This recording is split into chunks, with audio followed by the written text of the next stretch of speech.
Robinhood is betting big on prediction markets and artificial intelligence. Join us now, Steve Quirk, Robinhood Chief Brokerage Officer. What a beautiful chart. Do you just carry around a little piece of paper in your pocket with the Robinhood chart on it, Steve? I'm looking at it right now. You should. It's mind-boggling. It really is. We could go back. To early 2024. I think would be good. That doesn't really do it justice, but. Amazing. Business is pretty good, as is. Business has been good, and customers have been really engaged. We're having all-time highs in equity trading, option trading, margin balances, deposits across the board. So even though there's, a little bit of angst about whether this market is toppy, I think, and again, our customers are young, early 30s, so they're pretty aggressively investing.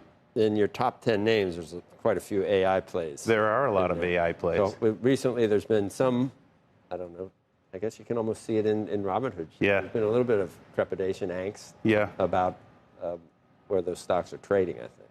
I think there's two lenses that we look at it through, and our customers look at it through. One is the investable lens, which is the names you're talking about, and they're generally in the top 10.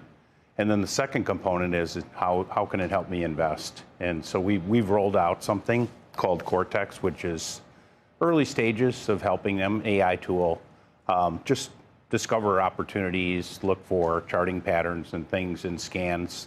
But the next iteration of that will be a little more robust. And that's an event we're doing December 16th, an AI event where we'll kind of roll out more capabilities. The top 10 traded stocks kind of cracks me up. They all make sense. Tesla, NVIDIA, Apple, Amazon, Microsoft, Palantir, Meta. Then you throw in Ford. I know, right? And then I'd be disappointed if GameStop wasn't there somewhere. That's number 10. GameStop. They throw in Ford for people like me, right? You have to have those in there. Who's GameStop for? GameStop's for all the Reddit types. Exactly. I guess. Why do prediction markets make sense? For us? Yeah. Yeah, let me give you the quick history on how we got into the event contract prediction market. November of last year, around the election time, they became permissible.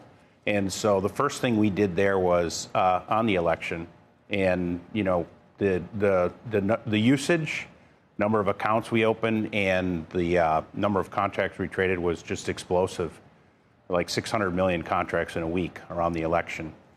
And from there, customers said, this is an amazing new offering.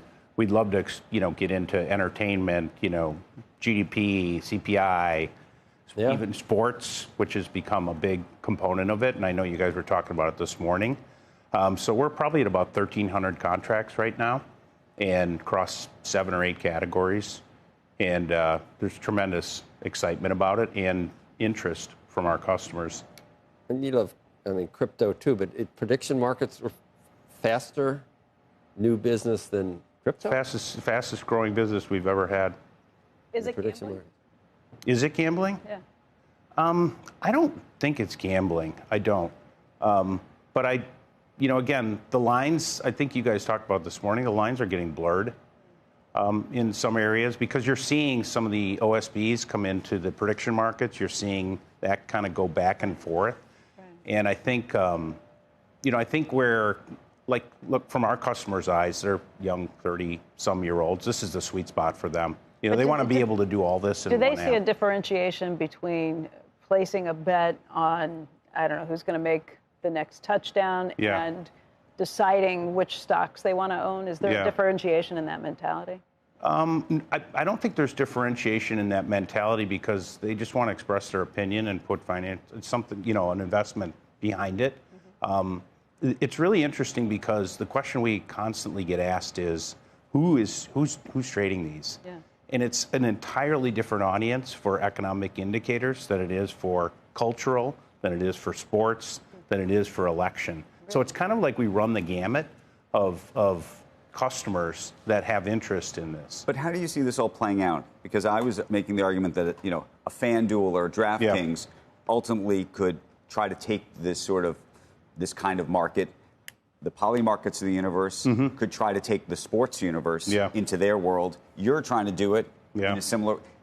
And then does it become commodified? Yeah. So that just everyone has an exchange and they're all betting on the same things, but are they betting with each other? Are they betting through your exchange versus somebody else's? Do you see what I'm saying? Yeah, let me give you, I'll give you like in a perfect world where we see this going, and it's starting to happen already.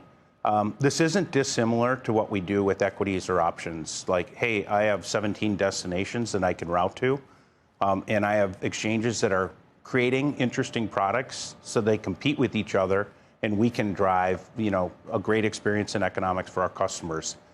That's happening here.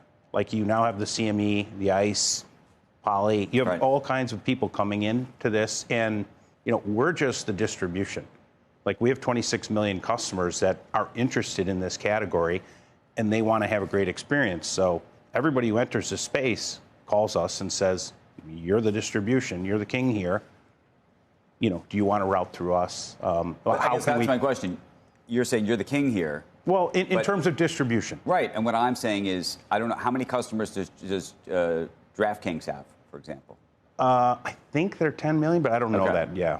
So that's what I was sort of curious about. Sort of as you start to compare these other platforms that historically haven't been in your space, and you haven't been in their space. Right.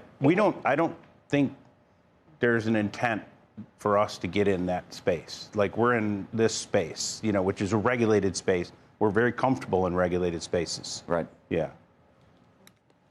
Couldn't you just stay domestic? I mean, is it really, you want to be international? It's when we go anywhere internationally, so Robinhood's largely credited with opening up the market to 26 million new, young, diverse participants. So right now we're at 60% of U.S. households that are participating in the market. When we go to Asia, when we go to Europe, it's in the teens.